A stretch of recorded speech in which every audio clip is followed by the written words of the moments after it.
I argued with him and I told him, I said, you should go back to school and do this, but he's making the money, so it's kind of hard for him to do it. So I That's told good. him to If take a he's year off. making money, I know. I said, if "You he's doing also do something, that's okay, yeah. But he, like, this Cabela, like his nephew has like this, technical company, so he works with them. Okay, So they give work, That's he does everything on the trade. That's good, he can grow by that. Yeah, and so I told him, I said, you should take those classes. Yes. They take care of the classes Yes. and the people. Yes, in the yes, industry. yes. That's good. Yeah.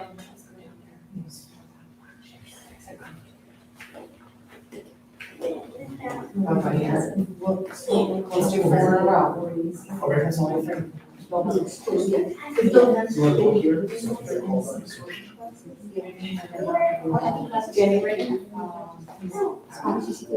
Yeah.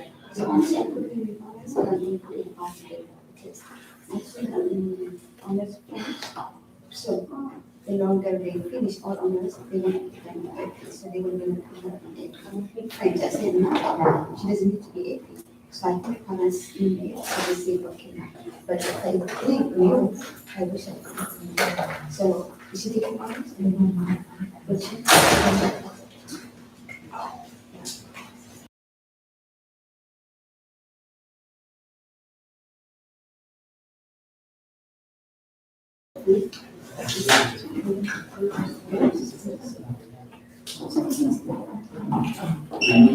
Just give me my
totally different side.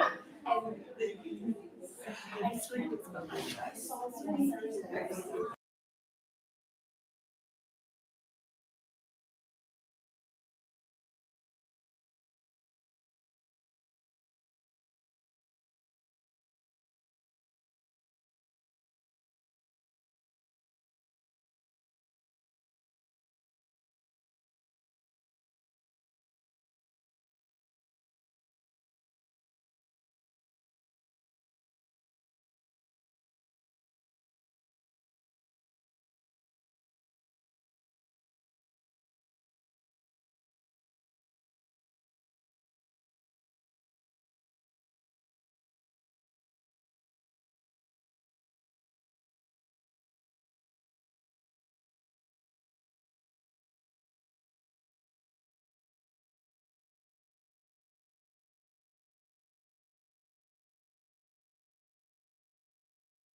Good evening, everyone. Welcome to the Bradenton Township Board of Education.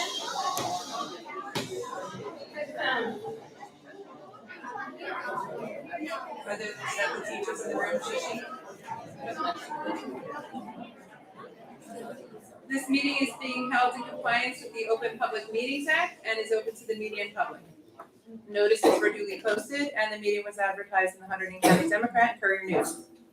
Formal action may be taken. Can I get a roll call, please? Ms. Betterman. I'm here. Mrs. Fiore. Here. Mrs. Menser. Mr. Peach. Mrs. Pogorski. Here. Ms. Ryan. Here. Ms. Wolf. Here. Dr. Sorciello. Here. Ms. Ample. Here. If we could please rise for the flag salute.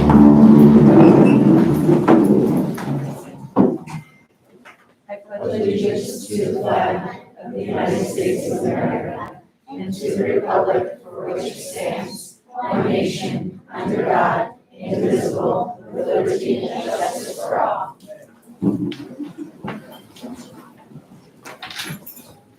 Dr. Hart?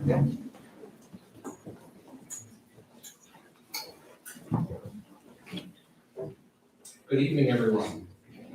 Tonight we honor student creativity and ingenuity. The students receiving recognition this evening have excelled in performing and fine arts, as well as engineering and design. We'll begin our program tonight with our honors band students.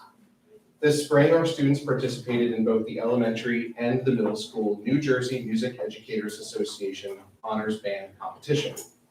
These competitions featured students from grades 4 through 8. Students competed for top seats to move on in the competition.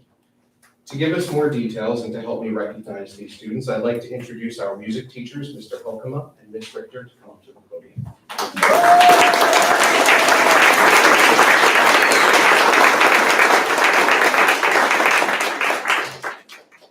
Good evening, everyone. Those of you who do not know me, I'm John Holkema. I'm the Director of Bands at RMS. And we are just so thrilled to recognize our students this evening. The CJMEA Middle School Honor Band is open, like what Dr. Hart said, to students in grades 4 through 8. And there's a middle school 7th and 8th version, and there's an elementary 4 through 6 version. All the students that are represented here tonight earned top seats in those ensembles this year. And for RMS, we had, I think the most we've ever had, 11 students recognized at the regional level who went up against students from 44 other middle schools from around central New Jersey and 6 counties to get to these positions. Their concerts were fantastic. And this year they had to actually add a fourth band to the elementary version because there were so many students of that caliber this year from our middle schools. So we are just so pleased and proud of them that they represented RMS at the regional level in the caliber that they did. So when we call your name, you'll come up here to receive something from Dr. Hart and myself. So first, I'm not sure if he's here tonight, Jake Christensen on trombone. Jake, that's not me.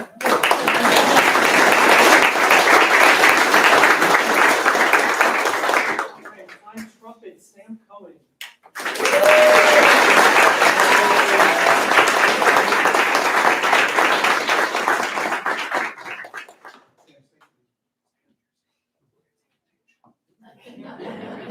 Your parents want it.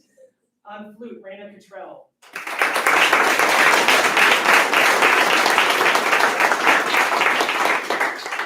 On saxophone, Sam Gavin.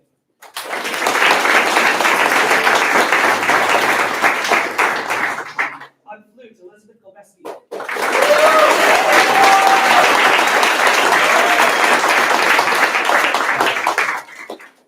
On tenor saxophone, Jonathan Carilla.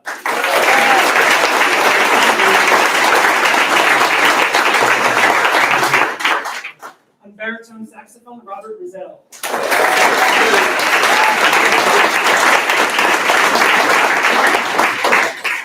On alto saxophone, Eric Schroeder.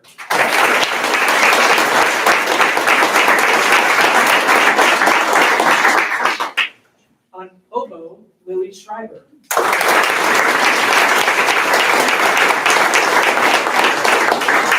On percussion, Abigail Washida.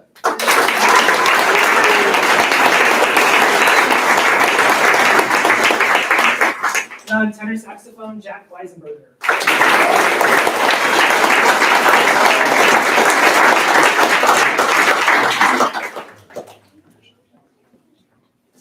Now we'll turn it over to Ms. Richter, who will talk about the elementary school undergrad students.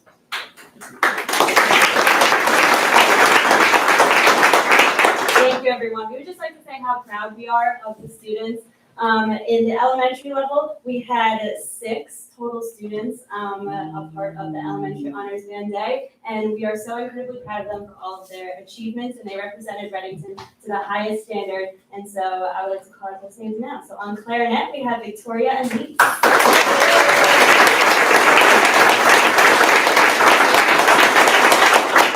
On tuba, we have Robert Bruneman.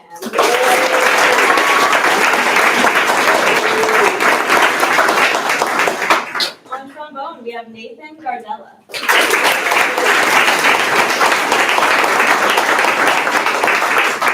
On trombone, we have Philip Hindle.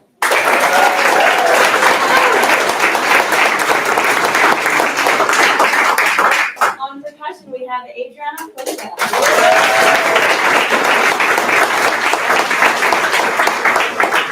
And on saxophone, we have Bruno Victorino.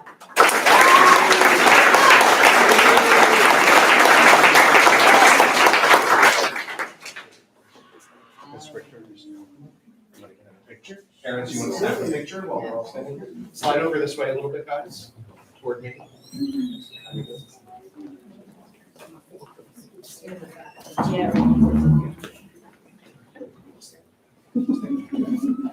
Come on, line up, guys.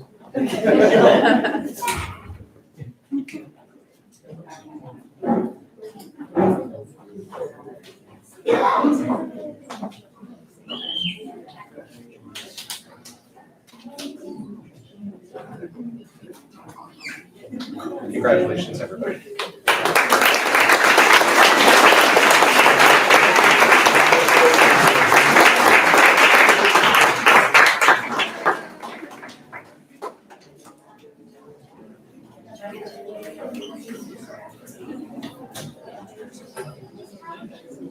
Next this evening, this year our students from across the district were selected to have their artwork displayed in the Hunterdon Art Museum's Young Artists Showcase. Students were invited to a reception on April 29th at the Art Museum to celebrate. Their artwork included self-portraits, pop art, celebrity portraits, and much more. Some middle school students also had their artwork entered in the Hunterdon Central Art Showcase this month as well. Mrs. Holozan is here to talk about the student artwork and help me honor these young artists. Mrs. Holozan.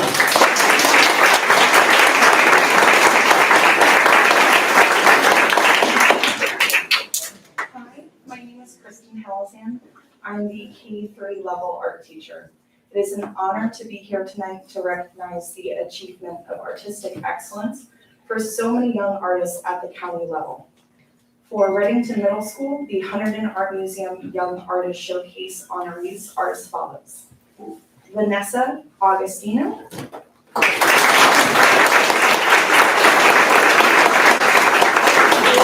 Carolina.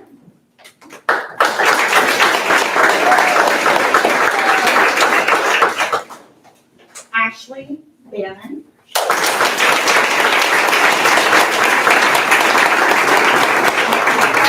Belon.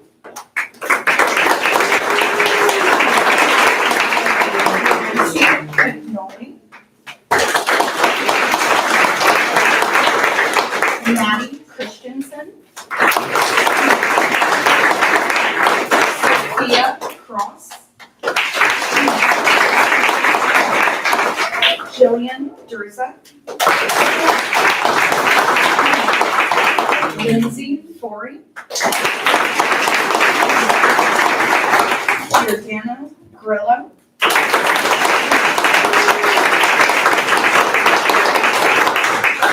Annalena Campus.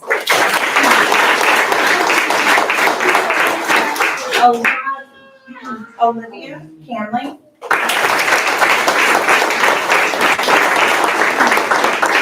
Megan Hines. Aria Icos. Ava Jackson. Anya Carnani. Olivia Lopes. Carolina Martinez. Masterton. Tanya McNeil. Nozinski. Leah Maury.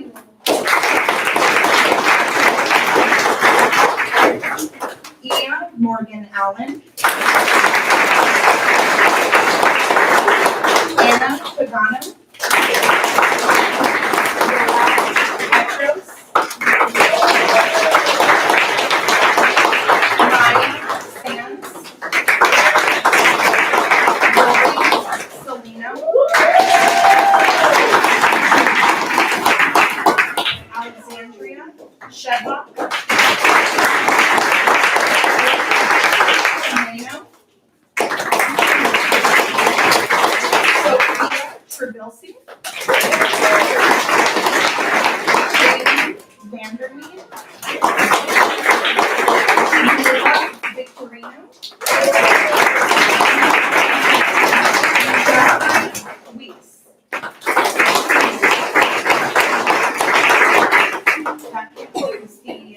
RMS Young Artist Showcase honorees.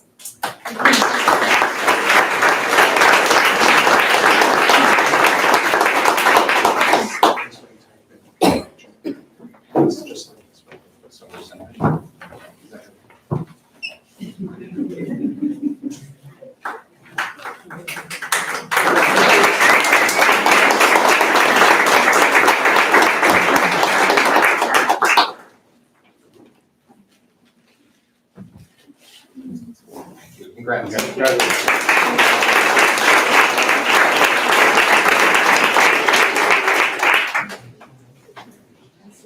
The Three Bridges Young Artist Showcase honorees are as follows: Jackson Conti, Dougherty,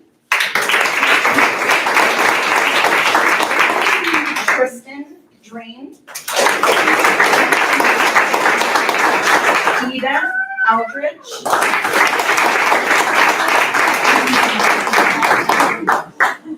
Skylar Finley,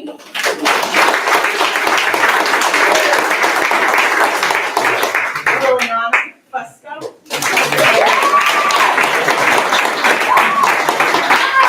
Leland Hilly, Layla Margiano, Martin Ospina,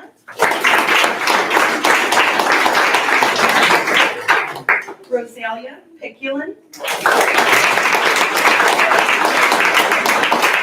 Abigail Qualia, Anthony Qualia,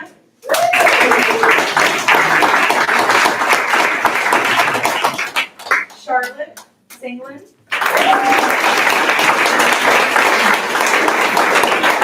Jacqueline Smith, Gilgis Data.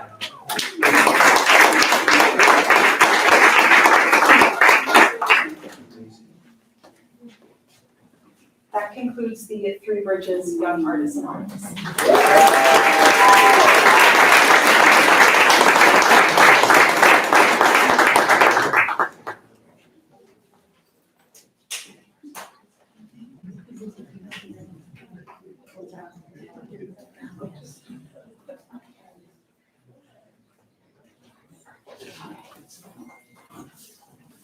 Congratulations.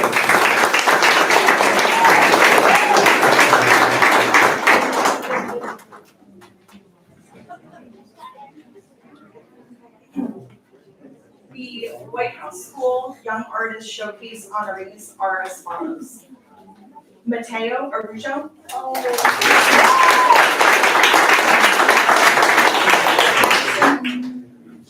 yes, they already have certificates, so we are honoring them. Addison Blumenberg, Brooks,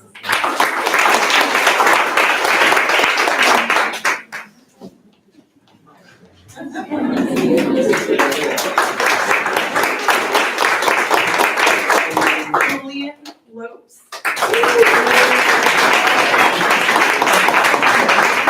Sarah Mansour,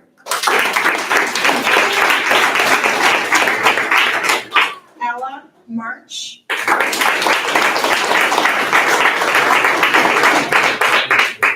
Benjamin Murray,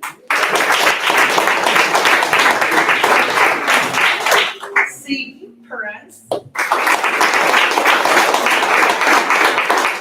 Mila Reggio,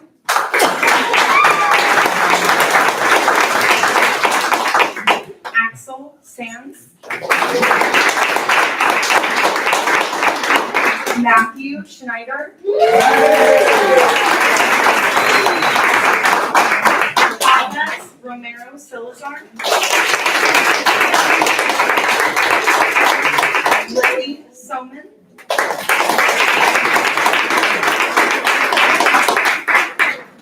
Maya Weglars, Caroline Beeman.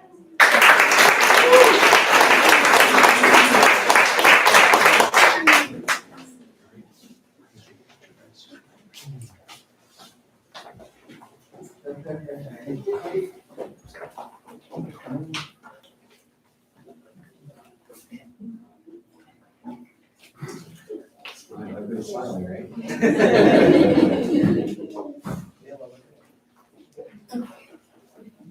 Congratulations.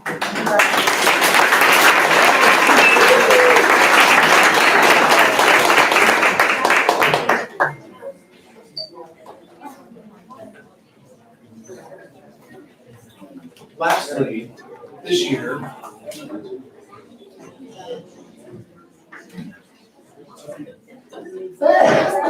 we'll create more room. This year, bless you. 8 schools with over 60 cars competed at Kingwood School in the Electric Vehicle Challenge. Students from RMS did exceptionally well in this competition. Mr. Newcamp has joined us tonight to help honor these brilliant students. Mr. Newcamp.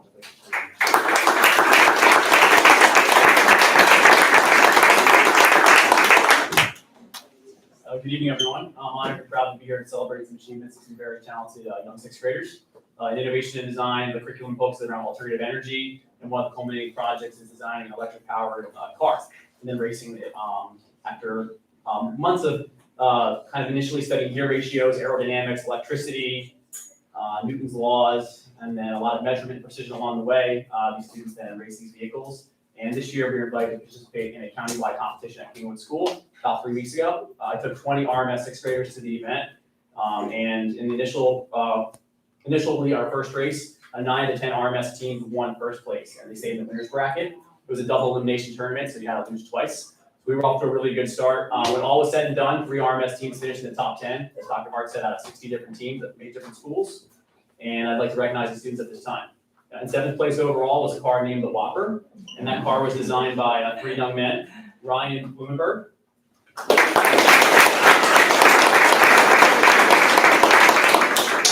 Paulie DeQuisto,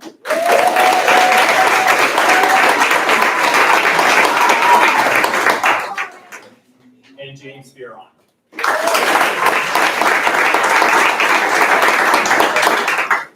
Finishing in 5th place overall was a car by the name of Biggie Cheesemobile. And this car was designed by Samuel Cohen.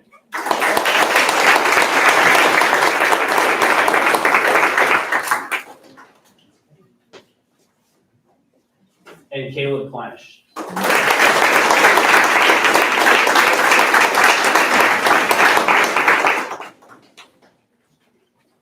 And then finally, special accreditation goes out to a team of young engineers who won all 6 races that they competed in, winning the competition overall in 1st place, and that was Madison Pekarsky.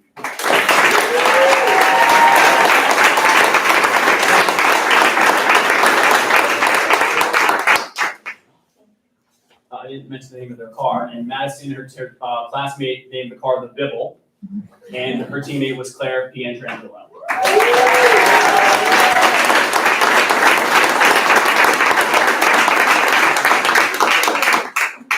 Great job, Vikings. We're very proud of you. Let's start over this way.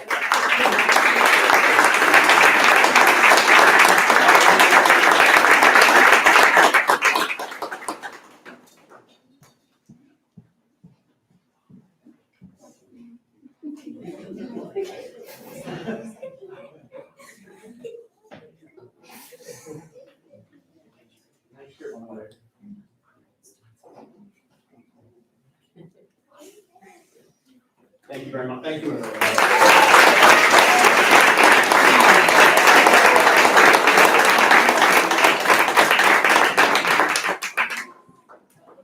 Tonight is really special. Not only do we get to honor these students, but I get to inform the Board of Education as well that last week we sat in celebration and recognition of all of the honorees at our 8th grade award ceremony over at the middle school.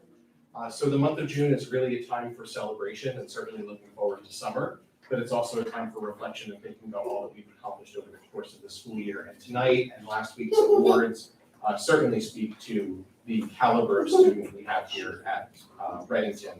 And I'd like to congratulate everyone tonight for all of their awards and all of their accomplishments. And thank you to Mrs. Holizan, Mr. Newcamp, Mr. Hokuma, Ms. Richter for being here tonight. Mr. Newcamp, you're here, so that must mean there's no baby on the way right now. So thank you for being here. We really appreciate it. It's time to go home, really. thank you all for joining us this evening. We really appreciate being here. Students, thank you so much for being here. Parents, we really appreciate your support. Have a wonderful evening. You're welcome to stay. We'll take a couple minutes of a break, and you're free to leave, or you can stay for the rest of the meeting. Congratulations, everyone.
Yes.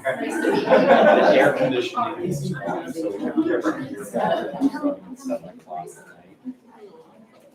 On top of that, our energy efficiency controls.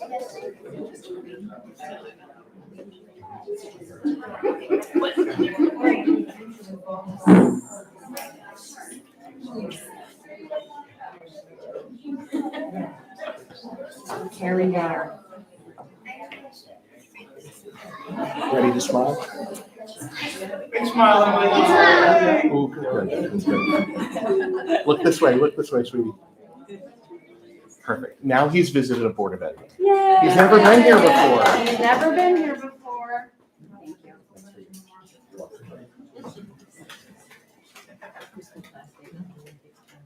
Thank you.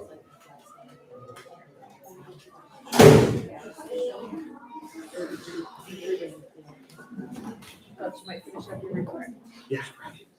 Okay, great. Sorry. No, it's okay.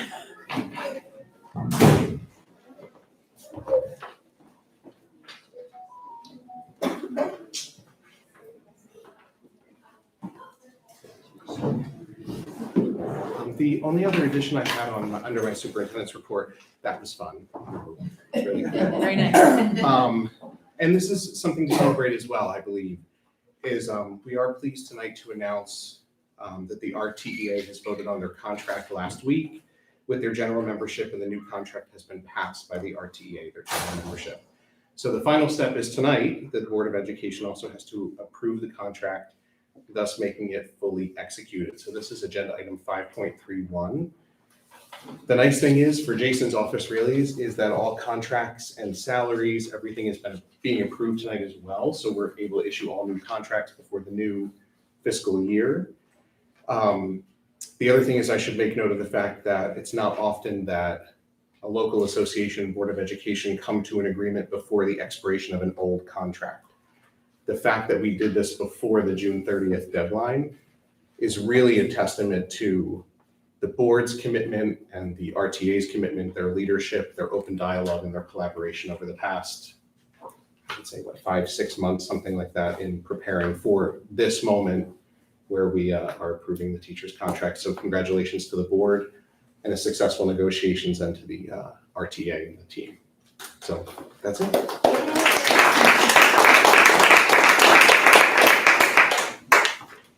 All right, yeah. Yeah, I'm good. All right, we are now open to the public, limited to action items on the agenda.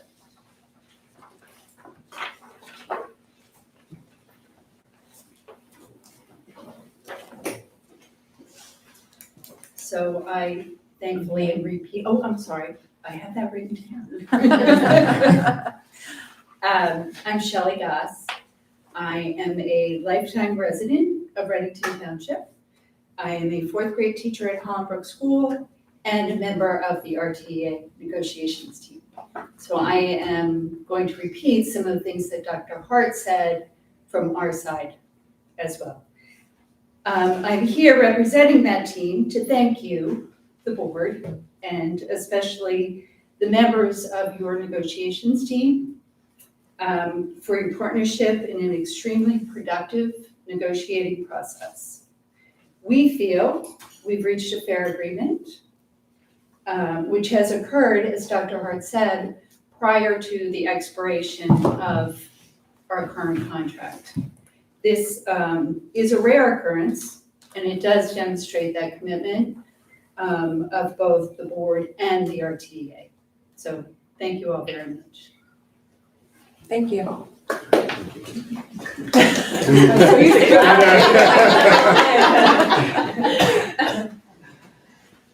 My name, do I sign this? My name is Alyssa Violo. I'm a resident and a fifth grade teacher. So I wanted to thank you for creating a budget that's fiscally responsible as a taxpayer and as a teacher.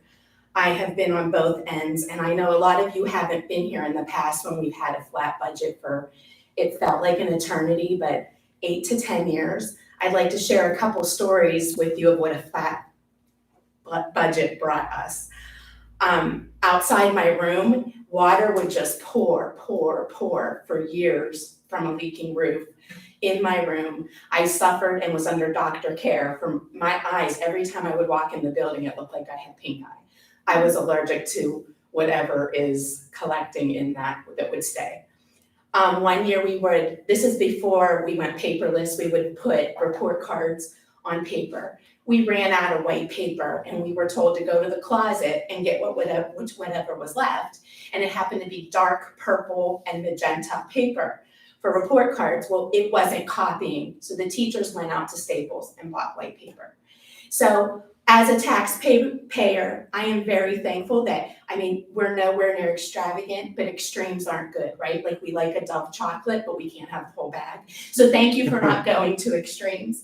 And that's what I wanted to say. Thank you for all your hard work. And I have never, we used to fight for a 1% raise, which was like for me at the time, $100 a paycheck, or what was that a month? I don't even know. But this is so fair, and morale is up because we didn't have to fight for something like a 1% raise. It shows you care. And I love how all the leaders are working together. You're working, the administrators, the RTA, the HSA. It's just really never happened so like this before. And I just want to say thank you to all of you. Thank you, Mrs. Buell.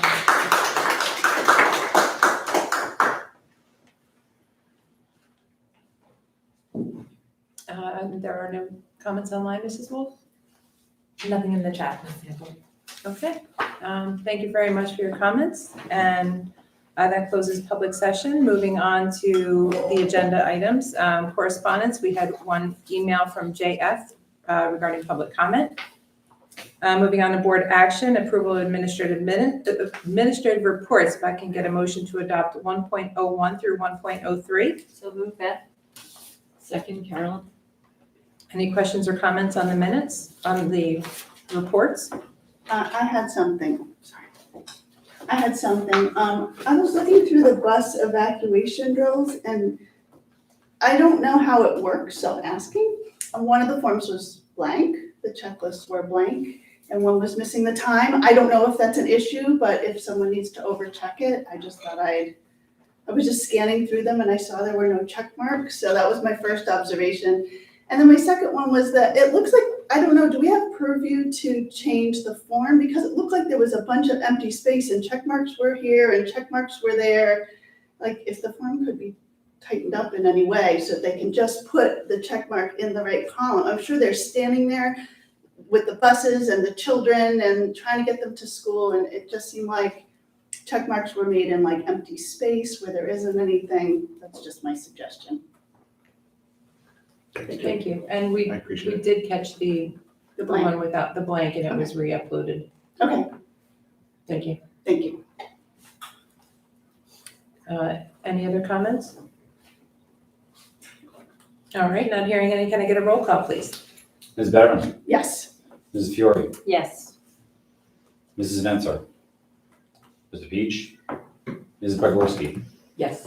Ms. Ryan? Yes. Ms. Wolf? Yes. Dr. Sosiello? Yes. Ms. Apple? Yes. Passes. Moving on to approval of minutes, can I get a motion to adopt 2.01 through 2.02? So move that. Second, Camille? Any questions or comments on the minutes? All right, can I get a roll call, please? Ms. Betterman. Yes. Ms. Fiore. Yes. Ms. Bogorski. Yes. Ms. Ryan. Yes. Ms. Wolf. Yes. Dr. Cerciolo. Yes. Ms. Hamel. Yes. Passes. Moving on to finance facilities, can I get a motion to adopt 3.01 through 3.26? So move that.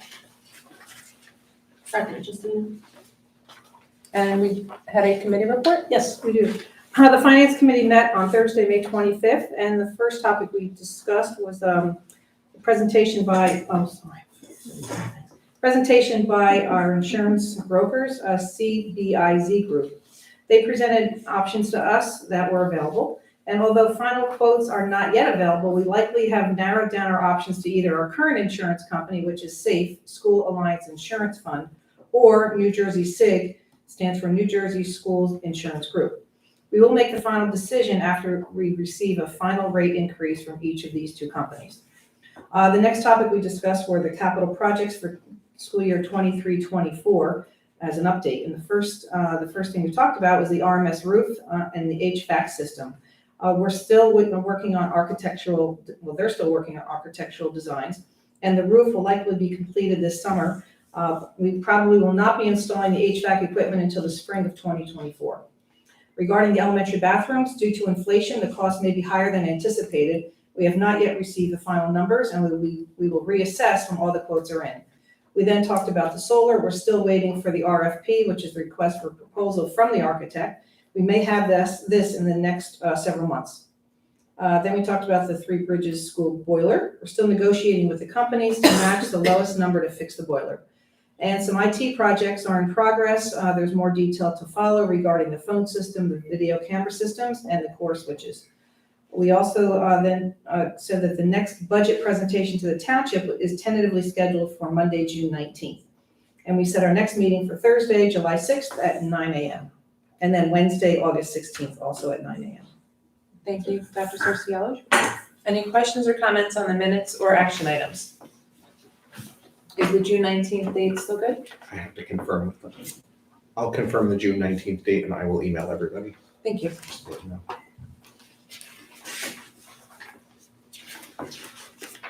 There's a lot.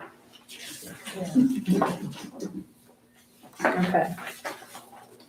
Not hearing any, can I get a roll call, please? Ms. Betterman. Yes. Ms. Fiore. Yes. Ms. Bogorski. Yes. Ms. Ryan. Yes. Ms. Wolf. Yes. Dr. Cerciolo. Yes. Ms. Hamel. Yes. Passes. Education technology, can I get a motion to adopt 4.01 through 4.07? So move that. Second, Camille? And we had a committee report? Yes, we do. The Ed Tech Committee met on June 1st. The first topic that we discussed was the Leader in Me program at RMS. Mr. Tumolo gave a presentation about the progress of implementing elements of the Leader in Me program at RMS into both the day-to-day and SEL curriculum. Counselors and administrators held a book club over the past year and came away with ideas on how to integrate the 7 healthy habits into the classroom and also in the areas of discipline and student leadership. More to come on this topic. Additions to the curriculum would come to the board for approval. Next, we talked about the comprehensive equity plan. Mrs. Beagle presented the comprehensive equity plan, which is due to the state this July. This report is done every 3 years, and the intent is for districts to assess their progress towards equity and to produce actionable items if needed. Our district is compliant in each of the areas of equity identified by the state. The report is on agenda tonight for approval. Next, we talked about the sex ed instruction. Ms. Pouch updated the committee on the rollout of the new sex education curriculum that was presented to students in May. Parents and guardians were notified 3 separate times in the weeks before health instruction took place, with the option to opt out of a portion or all of the lessons. This year, 5% of students were opted out of the sex ed portion of the health and PE curriculum. Last year, the opt-outs were about 4% of the students receiving instruction, so there was no significant increase year over year. Several parents had requested to review material, and after doing so, many allowed their children to remain in class. Students who were opted out were given an alternative assignment in the library. 2nd grade and 7th grade had the highest opt-out rates of all the grades. The biggest challenges were last-minute opt-outs and confusion for some students who were not aware that they were being opted out. There were no issues or questions requiring administrative involvement during the weeks instruction took place. Overall, Ms. Pouch and the teaching staff did a fantastic job of implementing the new health standards, state health standards. Next, we talked about the Accelerate Learning Program. Dr. Hart gave the committee a final synopsis of the after-school clubs that were introduced this spring and funded through ESSER ARP. The clubs were hosted by YMCA, Litera, and Huntington Learning Center. They were academic-based with educational objectives. All were very well attended. Parent feedback was minimal but positive. The curriculum department will look at end-of-year diagnostic data to see if programs had a discernible impact on student growth. Math tutoring will be available this summer to eligible students. The number of students needing math and literacy intervention is shrinking. It's great news. Final end-of-year assessment and NJSLA data will be presented in the October board meeting. The last thing we discussed, items to appear on the agenda, student teachers, summer ESY field trips, and the inquiry consultant. The inquiry consultant, is such a difficult word to say to me, has been instrumental in developing staff inquiry projects that led to publication and also the data conversation guide. This year, her focus will be working with RMS staff to further develop the 8th grade capstone, continue work with teachers in developing inquiry projects, reviewing and improving the data conversation guide, and supporting our instructional coaches who are expanding teacher inquiry. Our next meeting is scheduled for August 17th at 8:30. Thank you, Mrs. Fiore. Any questions or comments on the minutes or action items? Mrs. Betterman? I just had a quick question. So the 8th grade capstone that you mentioned, will that be next year that will be implemented, or it's still like in the design phase and will be the year after? Likely still in the design phase and implemented the year after. One of the things that we did this year with the civics projects is we're trying to see if there's a natural way to have 8th grade capstones fit with civics. And this year was our first time doing those civics projects. So right now it's tentative, but we're looking at still doing civics and enhancing that next year, and then seeing if the 8th grade capstone, maybe like some service learning or something else, can be pulled into it in future years. Great, thank you. Yep. Any other questions or comments? All right, can I get a roll call, please? Oh, this one's short. Ms. Bevan. Yes. Ms. Fiore. Yes. Ms. Bogorski. Yes. Ms. Ryan. Yes. Ms. Wolf. Yes. Dr. Susiel. Yes. Ms. Himpel. Yes. Moving on to personnel, can I get a motion to adopt 5.01 through 5.38? So move that. Second, Carolyn. And we have a committee report. We do. So the Personnel Committee met on May 17th, and we discussed staffing updates, the enrollment numbers for 2023 and 2024, contract request, the educator shortage proposed legislation, technology department, personnel matters, and then the agenda items, which include new staff appointments, authority for superintendent to hire between meetings, summer program hires, including ESY, summer tech, and others, and staff transfers. And we set our next meeting for June 16th at 8:45, which actually, it's coming up. Friday. That was quick. Okay. I'll be there. Any questions or comments on the committee report or the action items?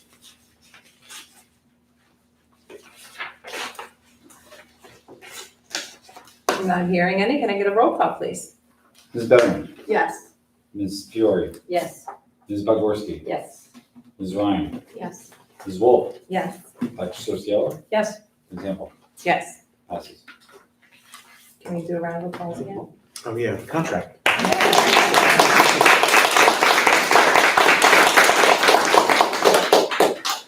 Everybody gets a raise. All right, and moving on to communication, can I get a motion to adopt 6.01 through 6.03? So moved, Jennifer. Second, Beth. And we have a committee report. Yes, the committee met on June 8th and reviewed book complaint policies, the regulation 9130, public complaints and grievances. The committee reviewed Dr. Hart's updates to regulation 9130, which included clarifying language on the definition of a layperson, utilizing a rubric or scale informed by the criteria, and requiring the committee to report its findings and recommendations to the board within 60 days of receipt of the complaint. The committee did not reach a consensus on adding a requirement to the regulation for the board to vote or accept or reject the report indicating removal or non-removal of the work as part of the process. This would require an update to the corresponding policy that was previously reviewed.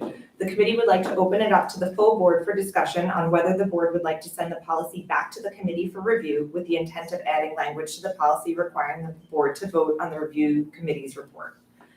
The committee also reviewed the cell phone resolution sample. Dr. Hart brought forth a sample resolution for the committee to review. The committee discussed the resolution directing the administration to provide educational resources to both parents and students, such as a periodic screening of the documentary Screenagers. Dr. Hart will make updates and put forth on a future agenda prior to September.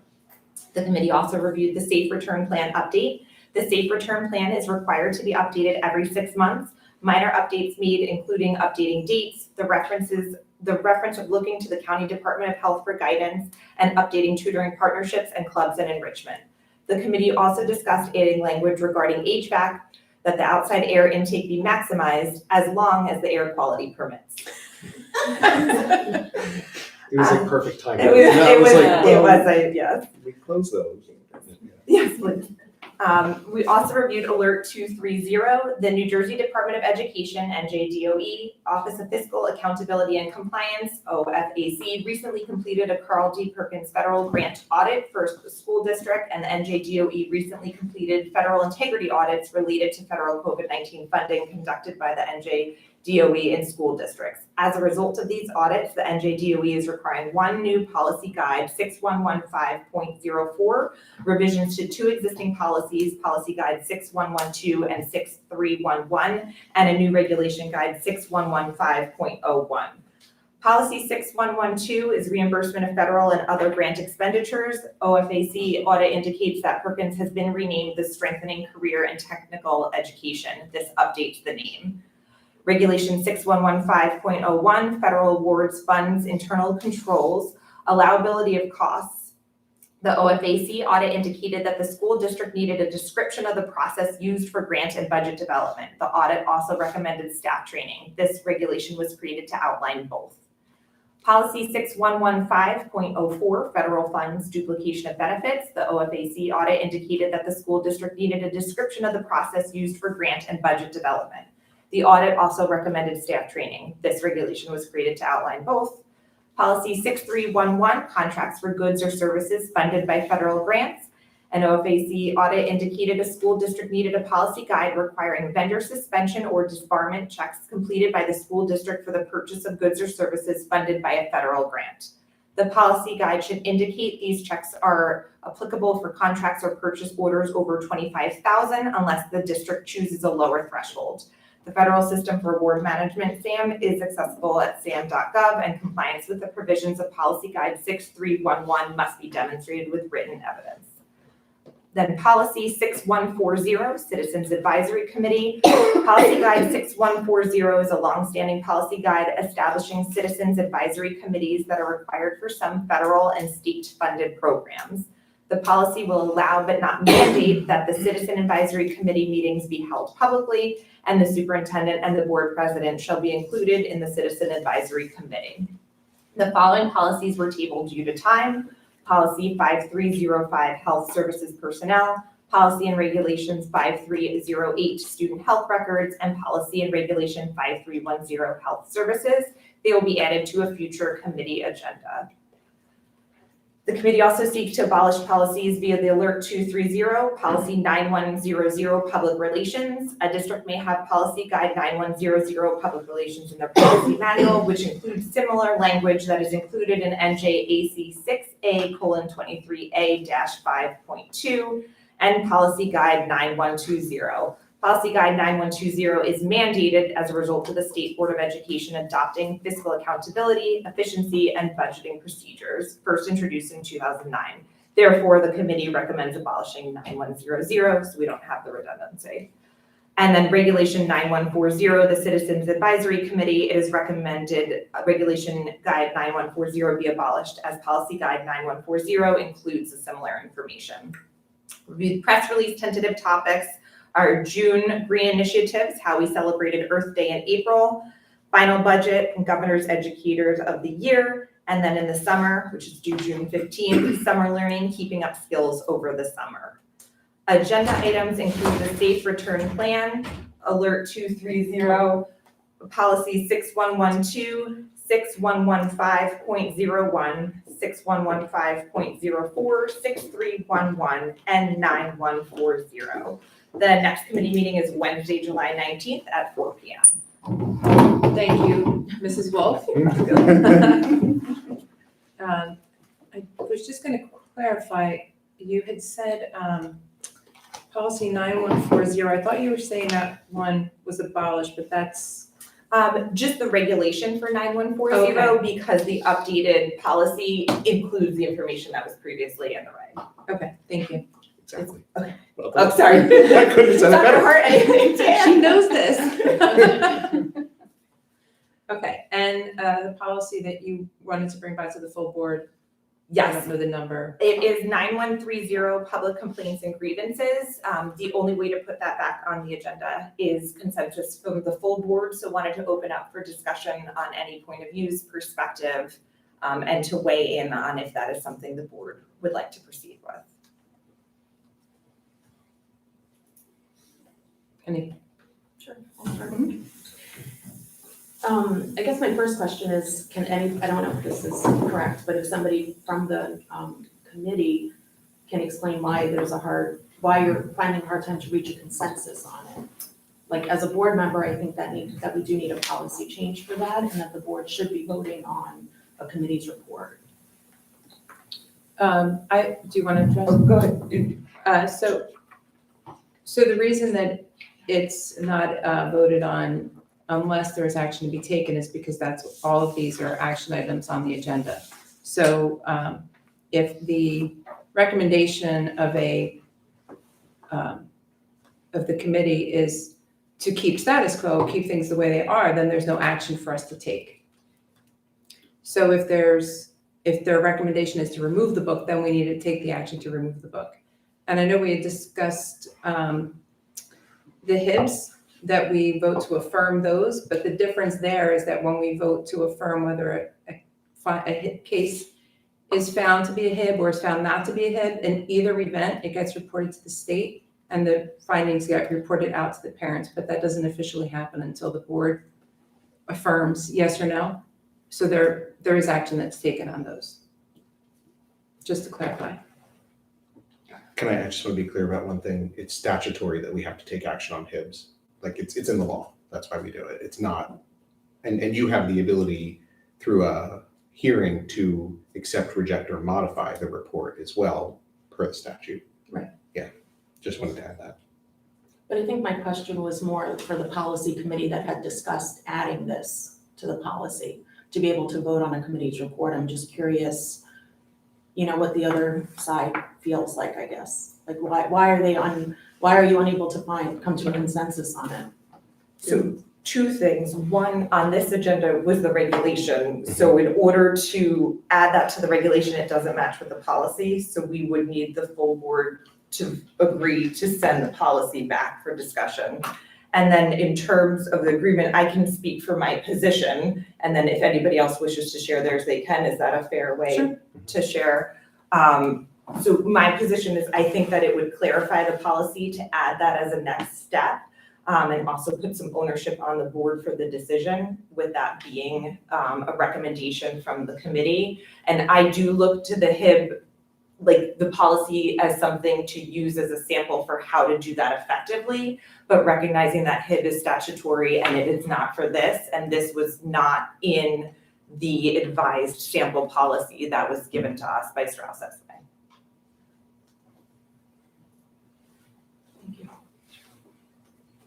So then would the board need to vote on that to go back to the policy committee? What's the proper- In order for it to go back to the policy committee, someone would have to make a motion to return, to send policy 9130, public complaints and grievances, to the policy committee to update based on voting, yes or no, to affirm or not affirm a committee report. It would need to be seconded, and then the board would vote on it.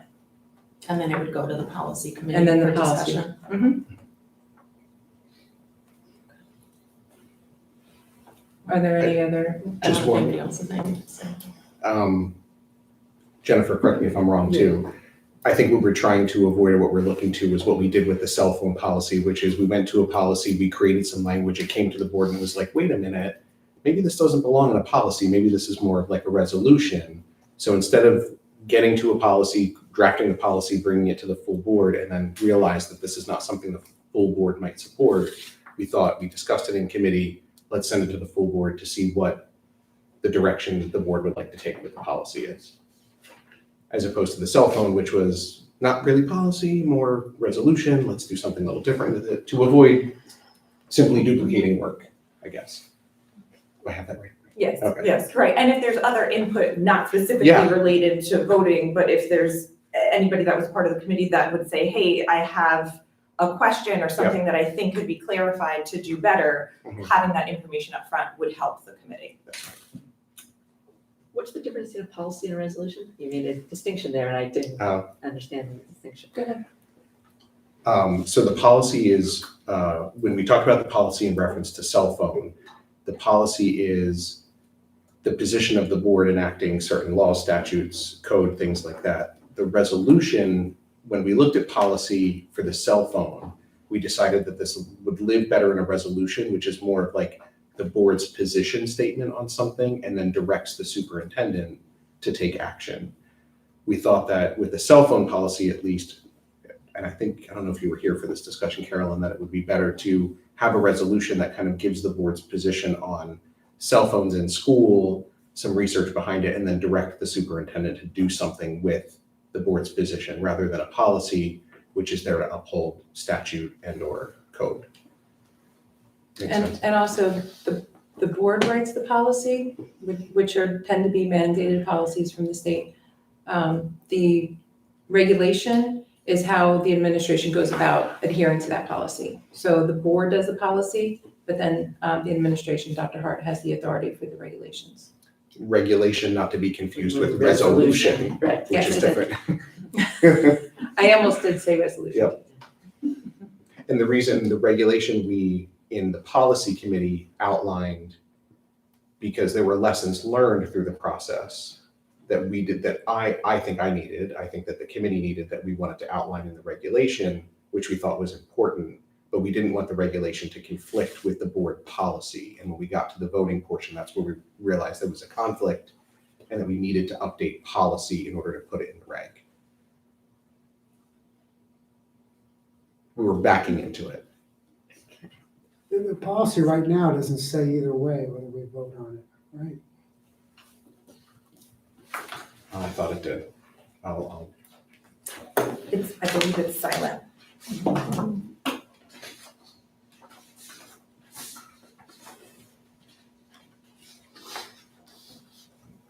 It seems to me like it should say something either way, and not just be a regulation.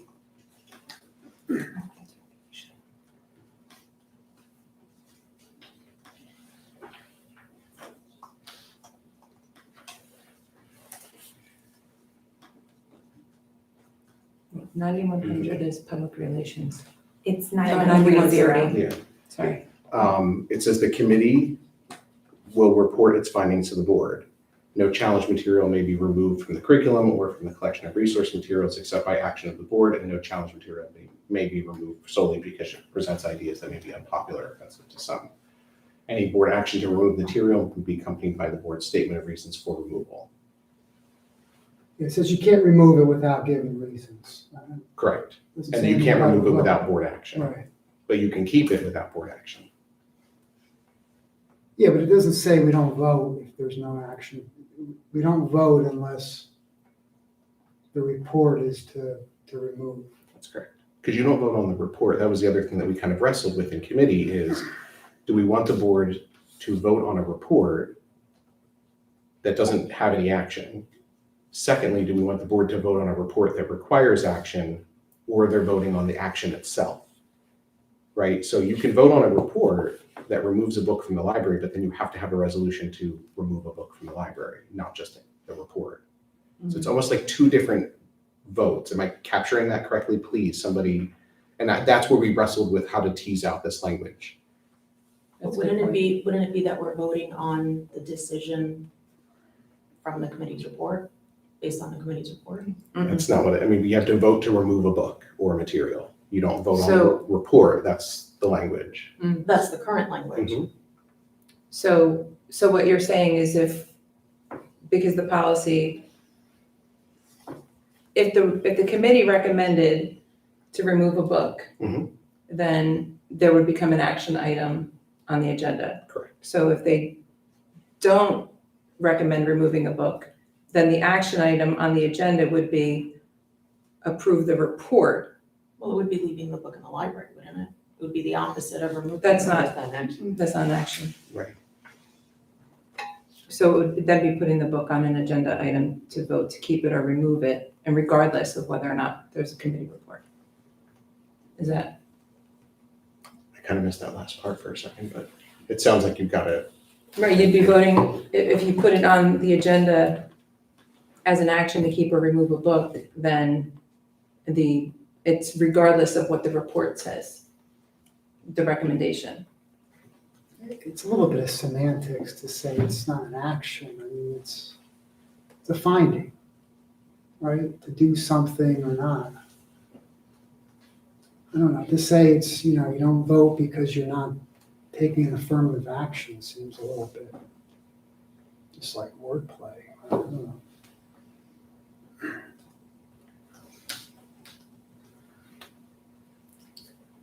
Can I say something real quick?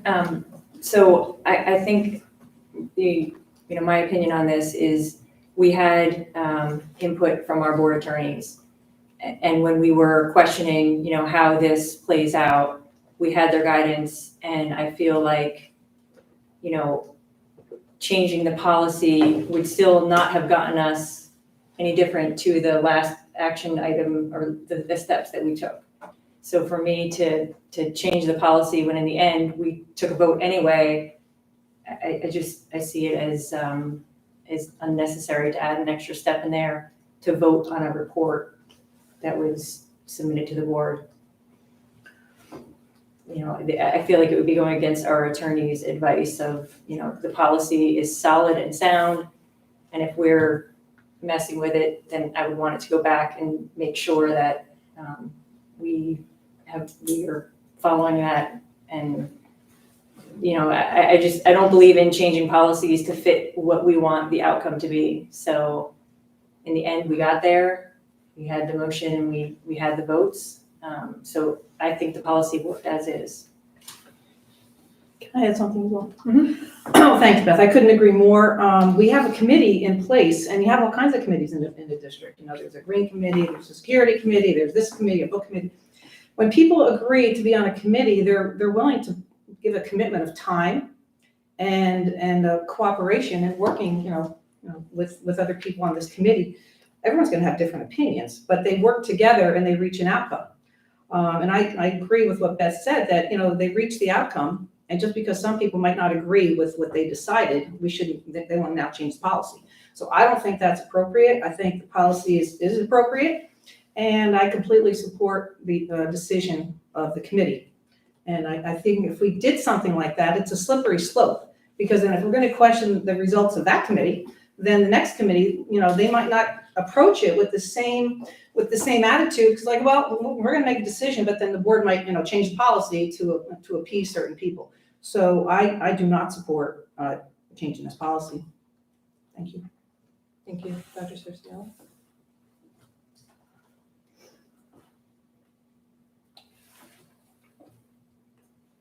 Okay, are there any other comments? For the avoidance of doubt, I'd like to make a motion to send it back to the committee so we can have a formal vote. Can you word it formally? Yes. I motion to send the public complaints and grievance policy back to committee. Policy 9130. 9130. All right. And do we have a second? Second. Christine. All right, any other questions or comments before a roll call? I have one comment in that was the initial, reason why we couldn't reach consensus is because we didn't have exactly what the parameters were of what part of the policy was, people were hoping to change. So I feel like kicking it back is going to be in the same exact boat next month, that there isn't clear guidance from the board which pieces would want to be changed. So go ahead. Can we talk about? Are you looking, is your motion to accept or reject the report? Or to accept and we could do two motions, accept or reject the report, or accept or reject the findings or the recommendation, or put the book on? Either way, the board has to vote. All right, I'm gonna take a second to digest that. Can I repeat back what that would mean to ensure that we're clear? So if it was to accept the report, that would live with administrative reports at the beginning of The agenda. the agenda. And it would get voted in just like with all the other administrative reports where there's no affirmative action, but it's accepting the information. Accepting or rejecting the results would be a vote on an action similar to when you affirm PID.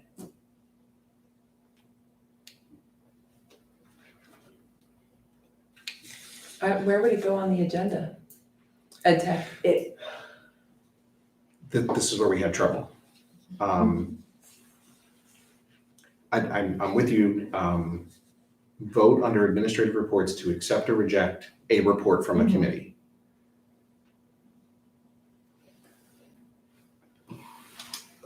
Let's say standard language would be vote to accept the report. Forget about what the report says for a minute. Vote to accept the report. If the report advocated or reported to keep a book in a library and the motion passed, no action is taken. If there's a no vote to accept the report, I would presume that somebody would then make a motion to remove the book out of the library. See, it's almost like a motion that's going to make it necessary for a second motion. So if the report to keep a book in the library is rejected, then we need a second motion to remove the material and the reasons why. If the report says to remove the book from the library and the superintendent is putting it on the agenda as an administrative report, I would assume in Ed Tech then there would be a vote to remove a book from the library. But if then that gets rejected and the book remains, then we have to remove the motion from Ed Tech. I see it as like a T-chart. What's the difference between the report and the finding? It's action versus inaction. Accepting a report is an action to accept a report. I mean, it can be seen as semantics, but I think the board ought to be very careful in how you decide that you wish to take action. That would just be my simple advice. Just be very careful in what precedent this sends and how you want to move forward with accepting, rejecting reports and or taking action to do something with that said report. Well, what I don't get is if we're saying we want this committee to decide it, we're deferring to them, they're on the committee, they make a careful decision, but then we can reject it if they vote to remove the book. So that goes away once they it just seems like it should be on both sides. If whatever they make a decision on, yeah, we defer to it, but we should vote on it. I don't get where you only vote on it if they vote to remove the book. It doesn't make any sense. Because there is no other action otherwise. That's the illustration. The action is voting to keep the book. I don't, okay, well. So we vote to keep a book. That's the action. You're voting to accept a report that says keep a book. Why are we deferring to these people only if they vote to, we're deferring to them if they vote to retain the book, right? I mean, it just doesn't make any sense to only have it one way. This isn't the only example, right? You know, I mean, think about if you were on the other side of it and everyone on this committee wanted to get rid of every book, and so they just kept voting, let's get rid of this book. You're on the other side of that. You're not going to want to defer to that. You don't want to vote on it. And if the board has a vote, if we're going to create a report to remove a book, it is expressly written in the policy that has to be voted on by the board. So if it was opposite, the board would have the stopgap to ensure that there wasn't excessive removal or something like that of a book out of the library. Because there's action being taken, removal from the library is happening. Something that was used, taxpayer money that was used to purchase something is being removed because of a recommendation of a report. Because of that, the board needs to be aware of it and take that action. Terminating employment for an employee, that takes board action. Non-renewal of an employee does not take board action because you're not doing anything, you're just not offering a contract.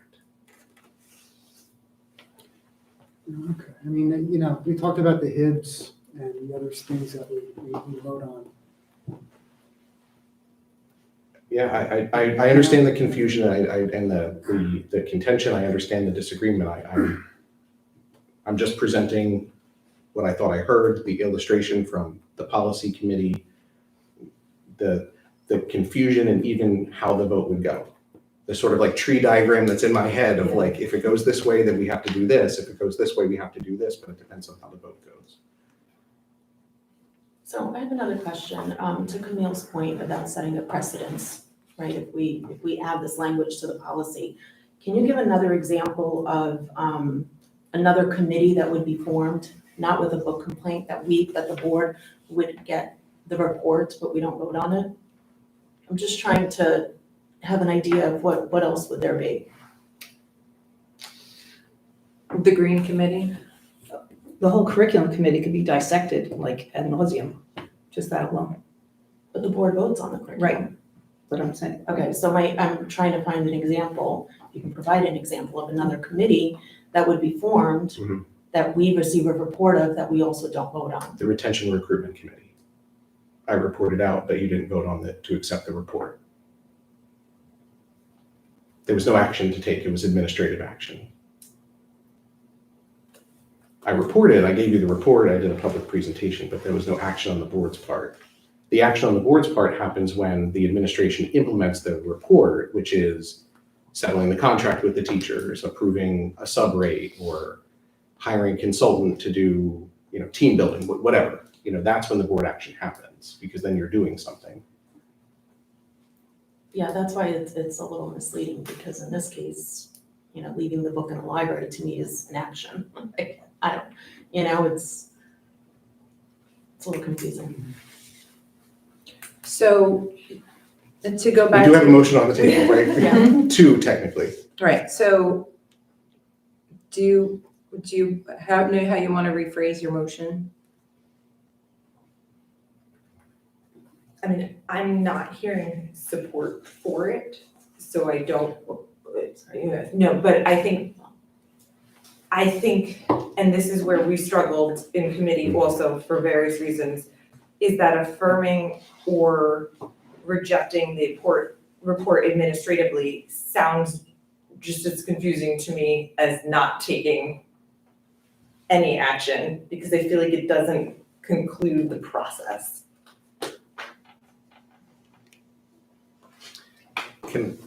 Was it helpful, or is it helpful to view the conclusion of the process as the report to the board, much like the example in the retention recruitment committee when I reported out, I guess, in April, like we've met, we've done this, here are some of our recommendations. End point. Now, administration, go do your work. Is that helpful? No. To me, it's like apples and oranges, I don't know. Okay. It doesn't seem the same to me. I think the alternative to accepting or rejecting the report in the administrative report, it sounds to me from what Randy is saying and maybe Justina, is you want to vote whether or not we keep the book. Is that what I'm hearing? You don't I want want, to vote on a committee's, whether to accept a committee's report or not. In regards to regulation 9130. Is it just for regulation 9130? Or, Well, that's the one that's we're discussing now. but I guess that's, I'm trying to understand. So if there are other instances where there's a committee report, do we need to go through now all the policies that could have a committee report to make sure that we vote yay or nay, or is it just 9130 that you want? That was the question that I just asked, if we can have an example of another, when else do we have a committee report? Well, we're just dealing with 9130. For now, yeah, I mean,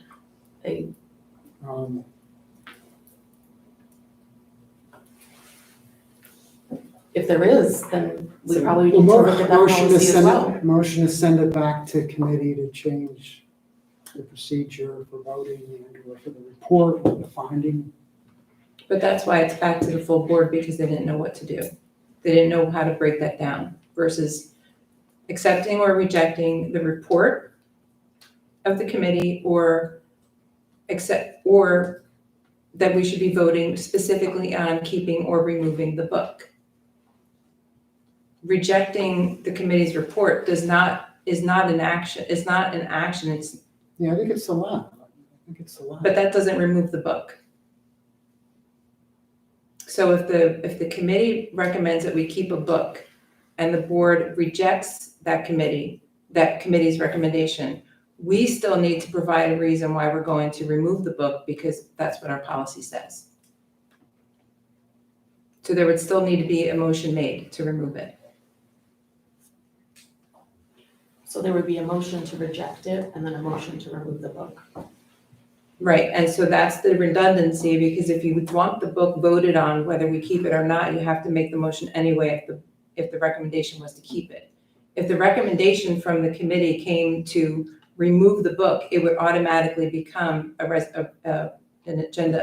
action item on the agenda.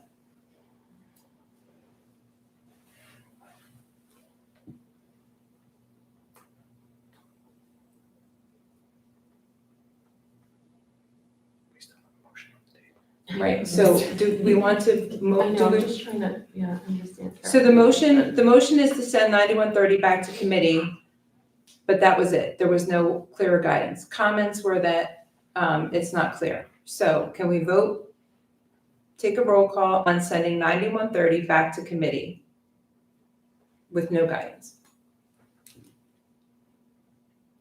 Can I ask one more question? I do want to give Jennifer the opportunity to add clarification or guidance if you want to, because you made the motion. Well, I didn't Now, know if she needs can she clarify the motion, or does it have to be a new motion? Well, I would say just repeat what you want written in the minutes as the motion. And I mean, right now we had a motion basically to send the public grievances policy 9130 back to the committee to change the policy. But the clarification on what to do with the policy, otherwise you're just sending it back. Which is not and helping. We'll Yes. have the same meeting again. So I would she can recommend clarify. just clarifying the motion, so that way we haven't. And I just want to give you the Accurate vote. opportunity, because you were like, let me sit on that for a Yes, second, right? yes. Can I ask one more question? Sure. Yeah. So Carol, you just mentioned that if the committee rejected it, then we would vote on it. Yes. If the book committee rejected it, we would vote on it. Which policy is that a part of? Is that part of 9130 that it states that? Yes. With a statement of reasons. But the motion wouldn't be to accept or reject a report. The motion would be to remove the book from the library for these stated reasons.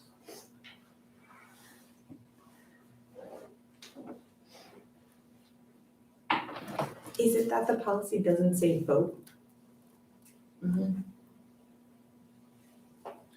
It says take Yeah. action.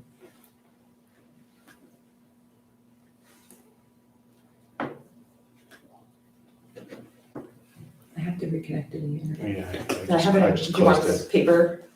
Do you have you have the policy? Yes. Or no, I was just trying to If look you it go, up if real you, quick. it's on our website. Yeah, I know, but it's not letting me. I can email it to you, Justine. You can just click.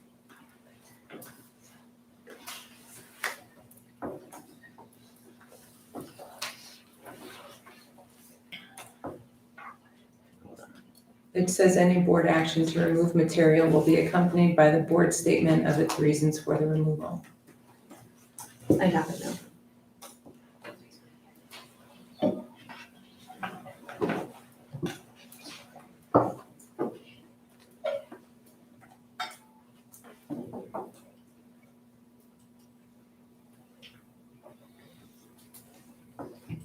By the way, just, because a motion was made and it was seconded, whether the language is modified or not, we should probably vote. Right.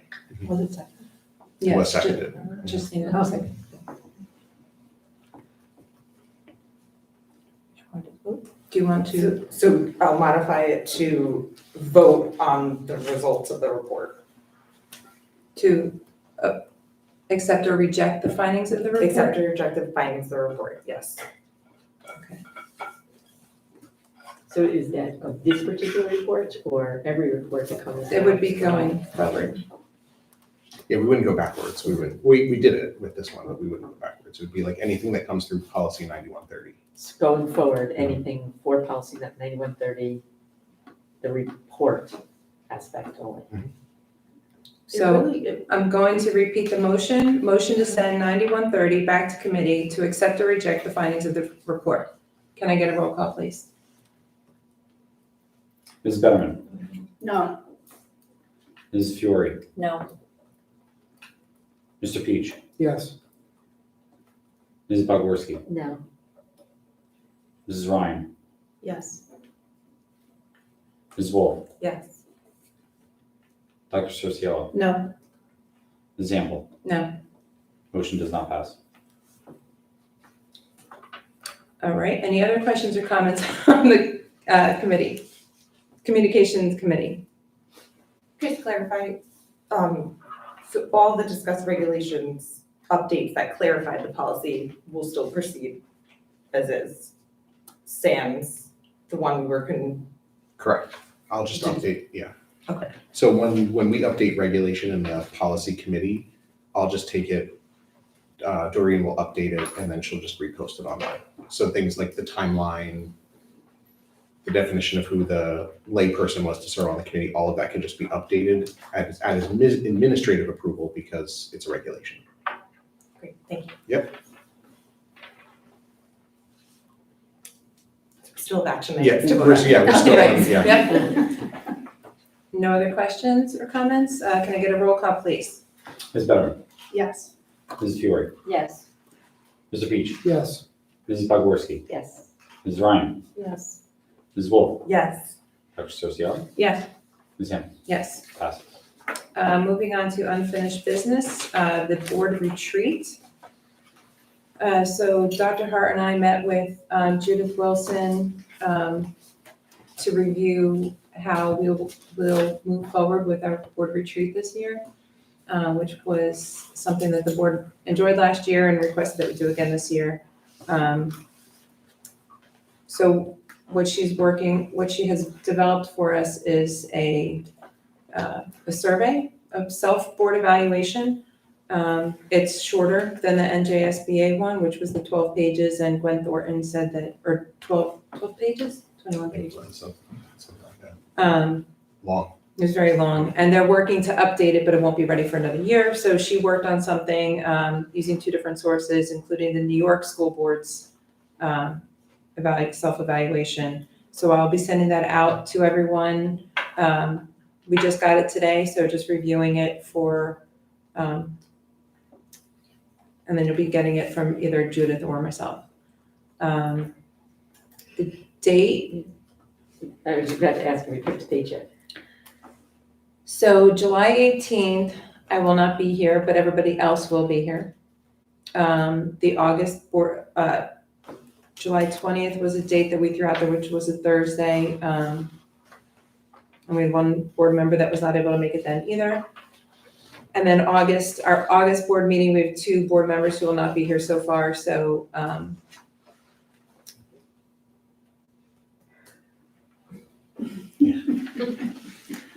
Summer's impossible. Fun summer. I mean, Does it make sense to wait till September when people are back? well, September tends to be longer meetings and then you're adding on the retreat on top of it. And this is fully my fault for messing up July 18th. As Carolyn, since you mentioned that, can I present an alternative to the board?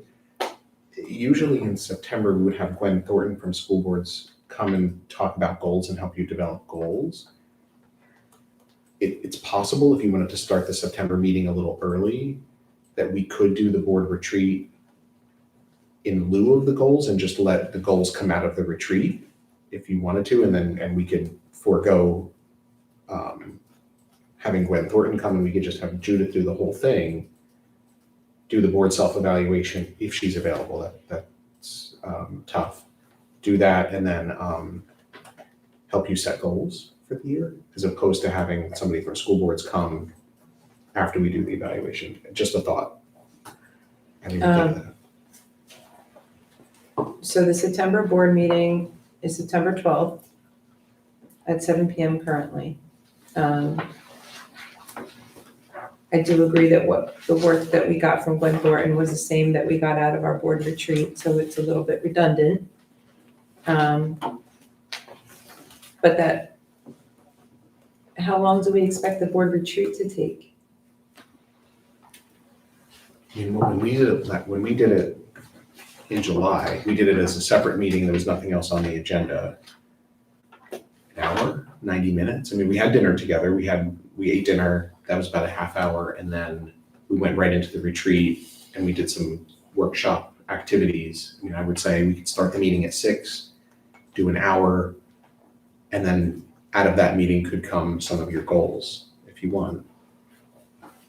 An idea. It's just an idea.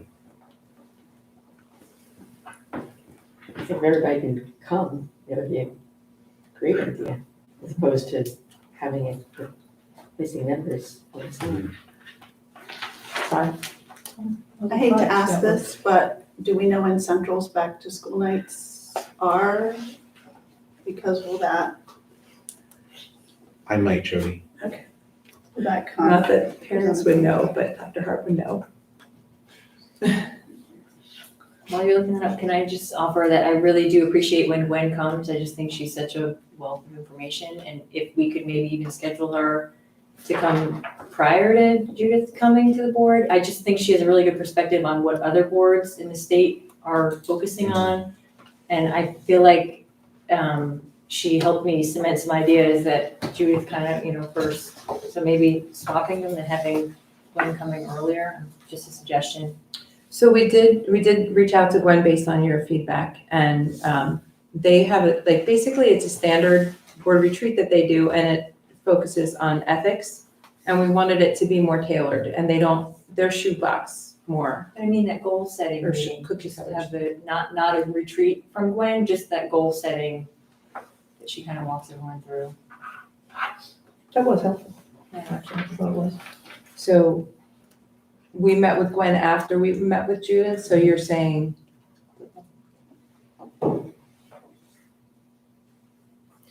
So last year, we went in with goals that we worked out with Judith, and then we refined them with Gwen. So you're saying work out the goals. If we do that without the board, if we do the board retreat after we set goals, though, I feel like that would be. I guess it's like a goal brainstorming is kind of how I see Gwen, like more of a, introducing the ideas. It's just a suggestion.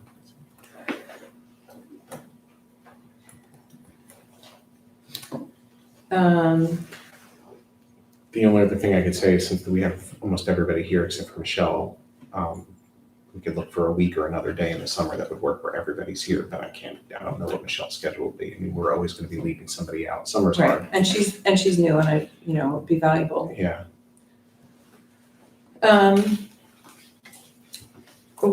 We could continue with the July 18th with Judith and do Gwen in September. And then the board would still have both, just not me. Do we have to have the goals done by September? It's just, we normally do them in September because it sets up our school year. Right. We have waited as long as October and November in some years to do them, the board goals. I try to do district goals in September. Things on. It does get confusing. It does. I feel strongly that the board president should be at the retreat. We could do September with, who's the first person we want to see? Gwen? Judith, and then October with Gwen, maybe? Is that pushing it too far? What do you think? Any other comments? October is when we invite the administrators and the supervisors and the principals to report on all of the student achievement data. Just be mindful of that. It's a big meeting.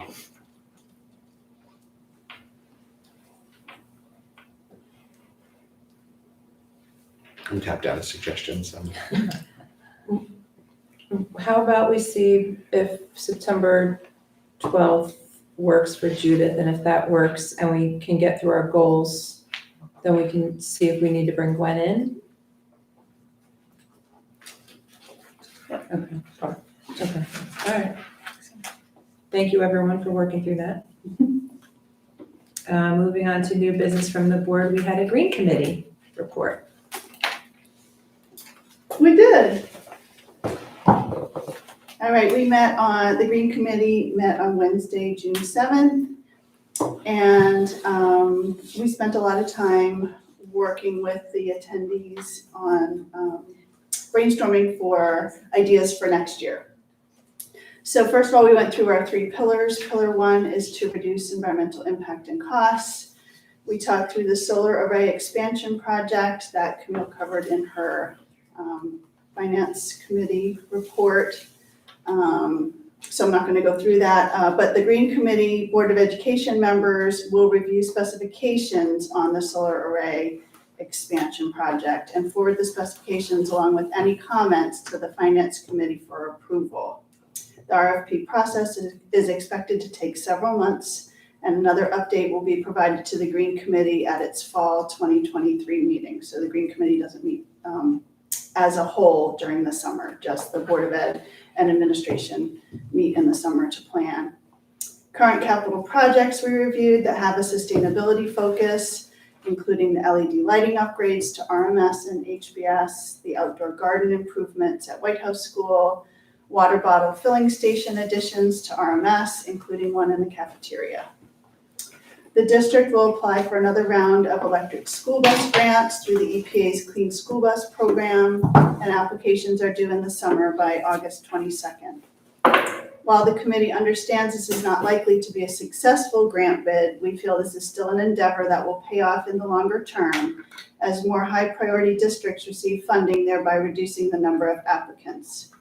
The Clean School Bus Program provides $5 billion until 2026 and has awarded $500 million in the first year, which was 2022. Pillar 2 is about improving health and wellness of school students and staff. And the Green Committee applauded the district's Earth Day celebration, which was held on April 26th, and communicated to the community in the June edition of the Reddington News, also in the Board Bugle, right? Okay. The opportunity for stewardship from the students to the greater Reddington community in attendance was very impactful. Representation from diverse students, including different academic and artistic disciplines in their presentations, showcased the extent of green initiatives occurring in the district. There was a suggestion that this become an annual event. Appreciation was expressed for the work of Dr. Higgins and Mr. Bohm in organizing this wonderful community event, so thank you to them. Pillar 3 is provide environmental education. Mr. Livingston informed the committee that the bioswale video is undergoing some final revisions. Once complete, the link will be shared not only with our district, but also with partners at Rutgers University, so they can share with other school districts in the state.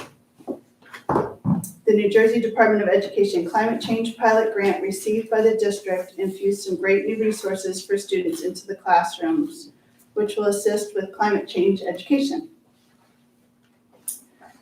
Next, we talked about brainstorming. So this was for the 2023-24 school year for all 3 pillars.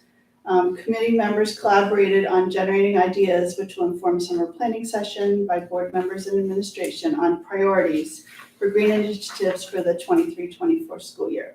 Ideas included the following.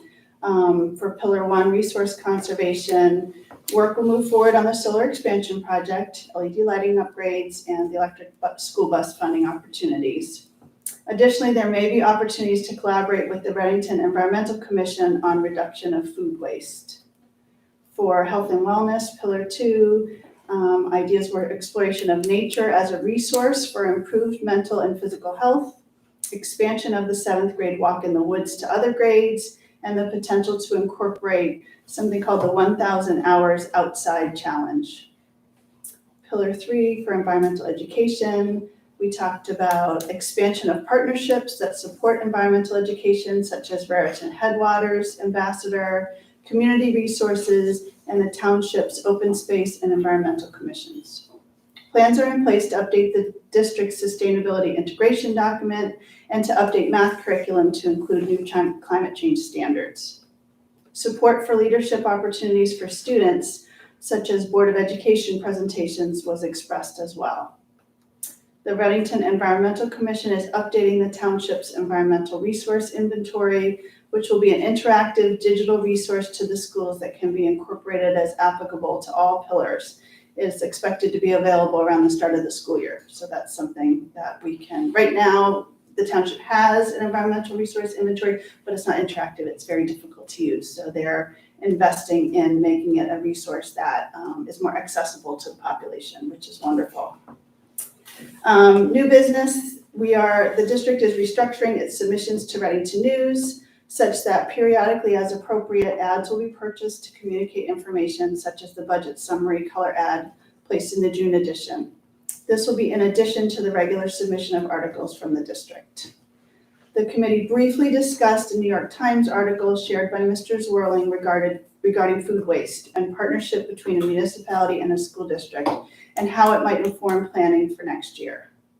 The next Green Committee meeting will be held in the summer of 2023 with Board of Education members only for strategic planning, and a thanks was given to all Green Committee members for their support in 22-23.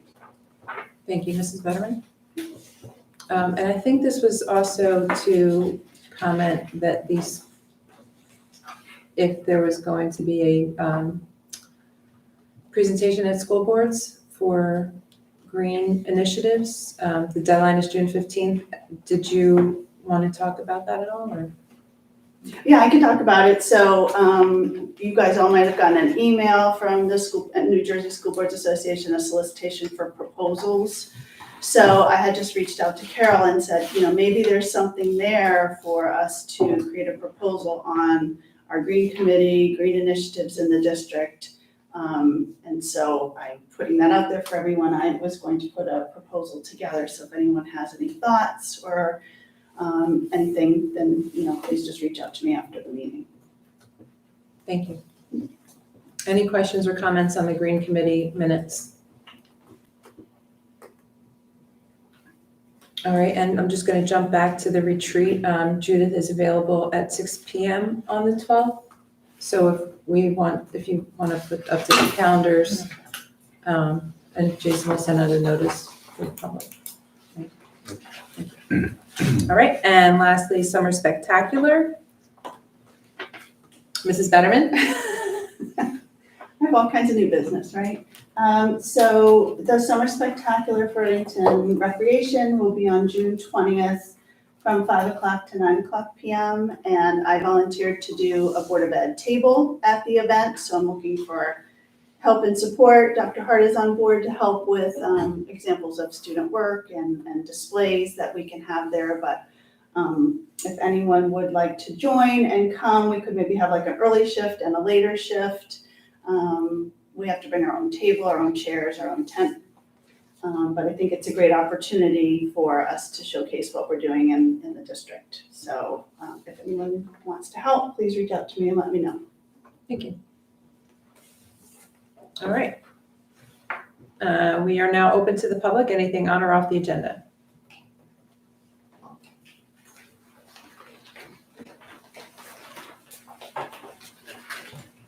Ellen Pinto, Wilmington Township. I actually have something else that I was commenting on, but when I was sitting here listening to about policy 9130, does the board review the report from the committee and look through it to make sure that it adheres to the book selection policy and make sure everything in it is true and okay to approve? Or do they just say the overall result of this report is this, so we're gonna go with that? Because there were contradictions and double standards in the committee's report. So I was just wondering, if you're not voting on it, are you just taking the committee's report at face value and not really digging into it and making sure that everything in there is true and compliant with your policies that you've put in place? So that would be something I would think the board would want to vote on and say, yes, we agree with this determination from this report and we will therefore go along with it. Or say, you know what, no, this, because if you look at it, if you look at the committee's report and you read it through, it says in the guidelines that you were adhering to the Library Bill of Rights. Yet when you read through everything, you were not in the committee. So that was just for that. That was just the thought I had sitting there. But my other comment is, Dr. Hart, at the last board meeting, I asked why you were insisting on keeping a book with sexually explicit content on the shelf at RMS with a policy that violates the Library Bill of Rights and creates a double standard for the district. In your response, you stated that you are okay with the double standard because you feel teachers and the librarian should reach out to parents to help the child make good reading choices. And I agree that if you are going to insist on keeping books with sexually explicit content on the shelf in K-8 libraries, that parents should absolutely be notified. The problem is that you state the district follows the Library Bill of Rights. You state this right on the book challenge form, you state this on the library website, and the book review committee stated in their response that they adhere to the principles of intellectual freedom, the right to access materials, and the integrity of the certificated library media personnel must be defended. You cannot state one thing and then have a policy that contradicts it. If you say that parents should be involved in their child's book selection alongside the librarian, is this just in the case of sexually explicit books? Does this mean you are okay with sexually explicit books in the library for all students to access as long as the parents say it's okay? Are the books labeled and flagged in the system to ensure that this takes place? Are you aware that there is Bill S390, sponsored by Andrew Zwicker? This bill prohibits a board of education of a school district from banning or restricting access to books or other resource materials in a school library. Under the proposed bill, a board of education is similarly required to adopt the American Library Association's Library Bill of Rights or a policy prohibiting the banning or restricting access to books or resources. The bill permits the Commissioner of Education to withhold state aid to any board of education that does not follow the provisions of this act. This bill was introduced to the Senate on June 1st of this year and has been referred to the Senate Education Committee. If this bill passes, your current policy, which clearly violates the Library Bill of Rights, will not stand. You will not be able to place restrictions on any book in the library, and you will not be allowed to involve the parent in the book selection process without risking withholding of state aid.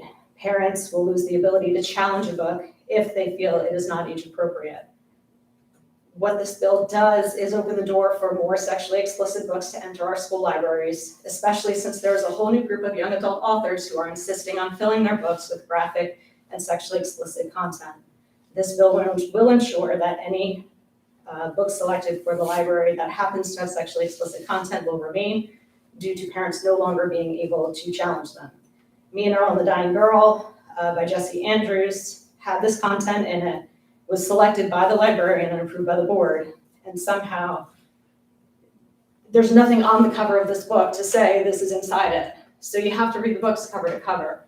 So if there's no policy in place to check for that, that's going to be a problem if this bill gets passed. In order to protect our children from this potential, you need to update policy 2530. I ask you to include standards that ensure age appropriateness will be considered, as well as prohibit sexually explicit language and graphic depictions of sexual acts. Can you amend it to include classroom libraries as well? Right now, there's no system in place to oversee what ends up in classroom libraries.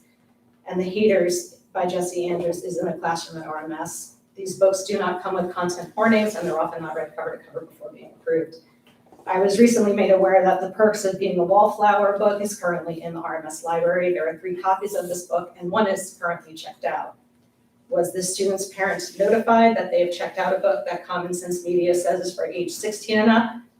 And Kirkus states it is meant for high school reading lists, noting that some might object to the sex, drinking, dope smoking, and book list says that is for the upper grades 9 through 12. This book has very descriptive sex scenes, abortions, drug use, and sexual abuse. This book is another one that is not age appropriate for the students at RMS. You sent an email out on May 12th regarding a disturbing incident with one of the buses where a man used obscene language in front of the children. You stated you were regretful that students were exposed to such language.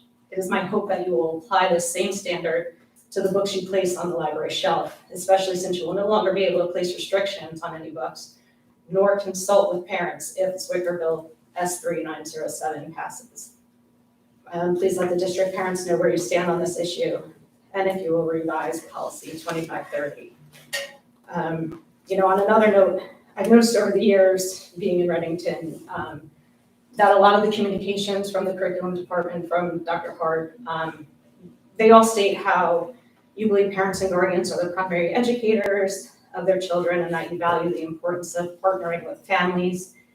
You also stated at the last board meeting that you think it's important to include parents and that you value us as a partner when our child is selecting a potentially sexually explicit book. But then at some point we lose this credibility with you when it comes to our child struggling with their sexual identity. And I'm just wondering how you qualify that as well, and if it could be consistent, across the board throughout all the policies within the district.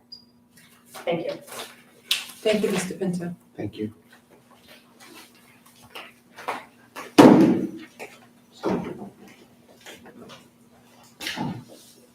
Hi, Jackie Kendall, also Reddington Township. I just saw this on the agenda tonight. I did not see this ahead of time, otherwise I would have asked earlier. But could you just speak to, if it's not premature, because I see that it's just been approved for second reading, policy 3217 and policy 4217, use of corporal punishment, if you happen to have it. I can look it up too when I get home, but if you have it up already. Thanks. Thank you, Ms. Kendall. Any other questions or comments? Or comments? Anything from the? There's nothing in the chat. Okay. The public comment section is closed. Would you like to respond? Okay, yeah. Thanks, Mrs. DePinto. I'll go in order. I'll start with some of the questions. I hope I capture them all. For Mrs. DePinto, I believe, I know that school administration staff firmly believes in the Library Bill of Rights. I know that it appeared in the report too.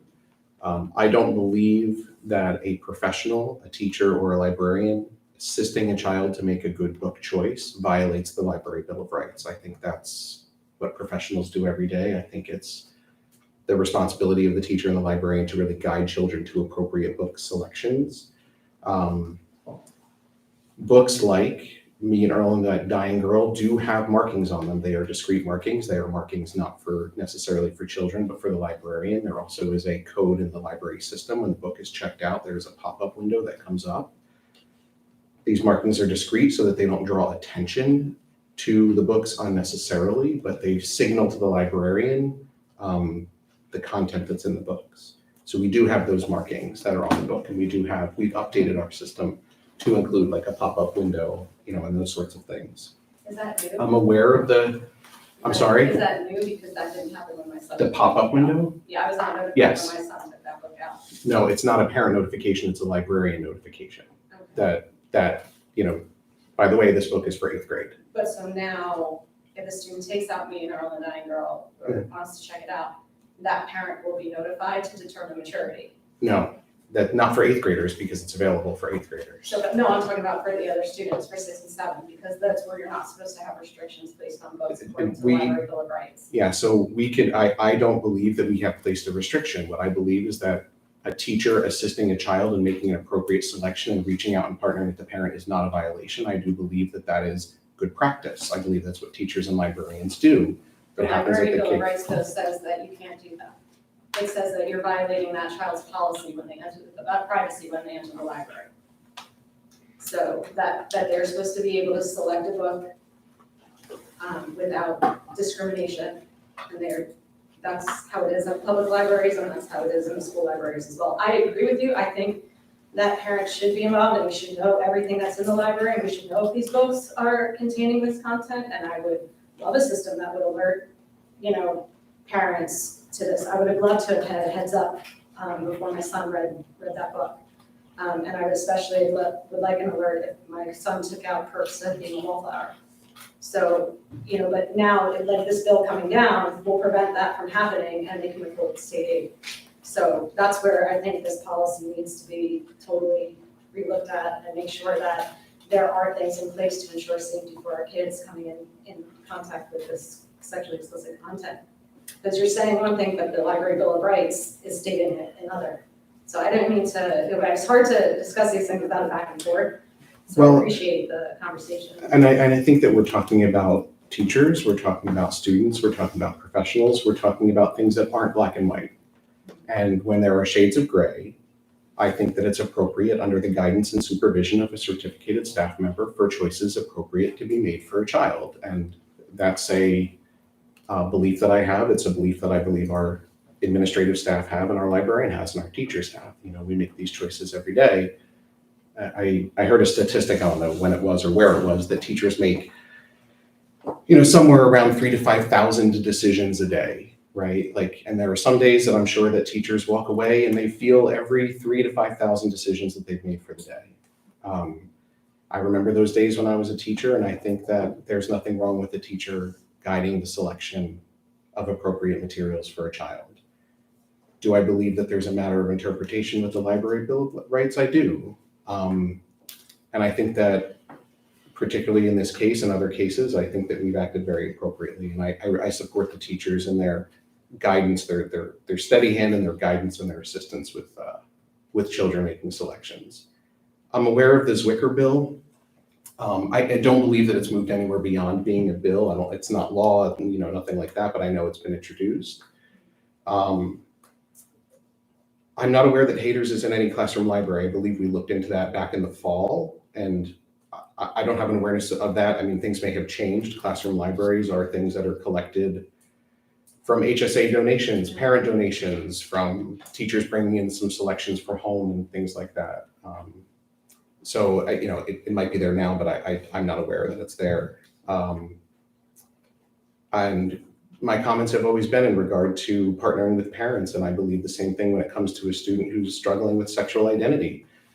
Our counselors, our teachers are very adept at working with children to, if they haven't told their parents about their sexual identity or their gender or their sexual orientation, that they want to partner with parents. And I know this for a fact, and it works. Because even if they don't know, I know our counselors really do support children in how can I help you talk with your parents, because your parents are a support at home, and this will only work if you're honest with them. I do think that that is appropriate. I think that there may be a case, and I'm not aware of one here in Reddington, but there may be a case or more than one case where that initial outing or coming out of a child to their parents may be a dangerous situation for a child. And if that's the case, I like that our policy does give us a little bit of flexibility. But I firmly believe still in that partnership. And I think that's really critically important. And just like in the case of the book, that's our goal. Our goal is to partner with parents. Our goal is not to have an adversarial relationship. Our goal is not to keep them in the dark. Our policies, by and large, work, and I think it's a testament that they really do. I think that I got all the questions. That's. There was one more. Do we review the Thank you. report? Yeah. Oh, yes. Do we review- The board, yes, reviewed the report let me go backwards. A board member served on the committee. The committee together crafted the report, although there was a chair that really owned the document. The report then went to a board committee for any questions, comments, or feedback. From there, the report went to the full board. So that's the process. Beth is the chair of Ed Tech. I know we brought it to Ed Tech. I don't recall if there were any clarifying language that needed to be added when we were in Ed Tech. I don't recall, but I know that is our that's just a process that I naturally used. It doesn't have to go to a committee, but I brought it to committee first for that purpose of getting feedback before we brought it to the full board. Can I add, Dr. Hart, that the purpose of the committee work was to make sure that the policy was followed? That's what that role, not to accept or reject the report in any way, but just to look and see if the policy was followed. Yes. Thank you.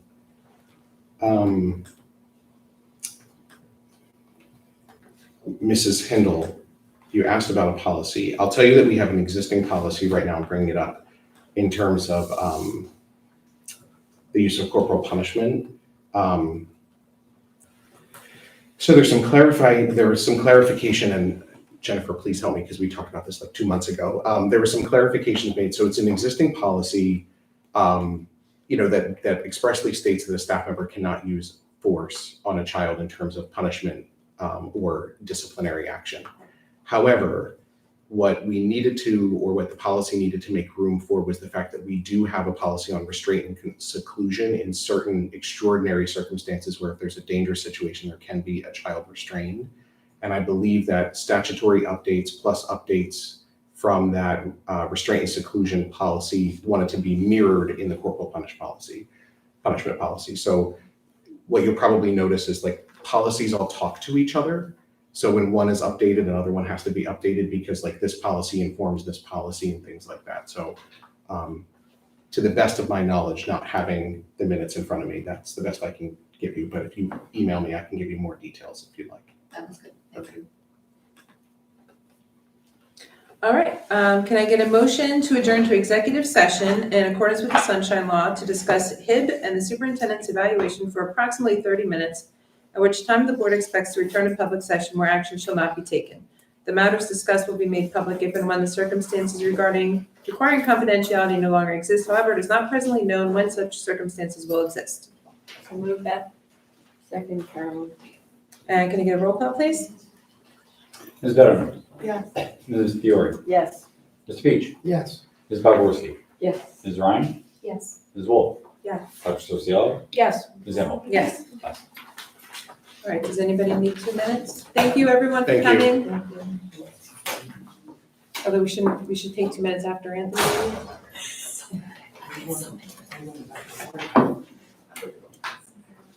Do you think July and August are off the table for a retreat? Just so Jude can clear her calendar. Now we have her saving 3 dates. Yeah, I think we should just go with Go with- September 12th and. You can end. Oh, yeah, you know what, while he's finishing up, if anybody wants to take 2 minutes.